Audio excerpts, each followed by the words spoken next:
അതായത് പൊട്ടിയ പട്ടം പോലെ തോന്നി പോലെ അതിനെല്ലാം കൂടെ പിടിച്ച് നമ്മൾ സ്ട്രക്ചർ ഉണ്ടാക്കി കറക്റ്റായിട്ട് നമ്മൾ പല ടൂർണമെൻറ്റ് കളിക്കാൻ പോയി പല പിള്ളേർക്ക് എഴുന്നേറ്റ് സംസാരിക്കാനുള്ള കഴിവായി. ഇങ്ങനെ ഓരോരോ കാര്യങ്ങൾ നമ്മളവിടെ സിസ്റ്റമാറ്റിക് ചെയ്തു. അവസാനം ഒരു നാണമ്പതിൽ ടൂർണമെൻറ്റ് വരെ നമ്മുടെ ലാസ്റ്റ് ടൈമാണ്.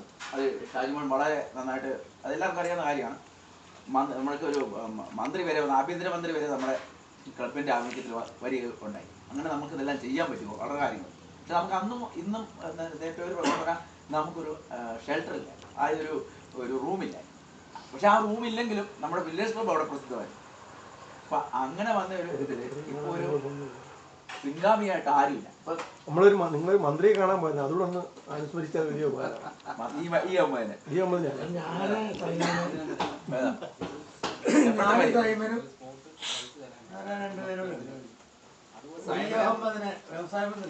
ഞാനും പണ്ടത്തെ കാര്യം ഞാനും വന്നിട്ടുണ്ട്. നമ്മുടെ താഴത്തങ്ങ് അടിവഴിയൊക്കെ പോയതാണ്. അതാണ്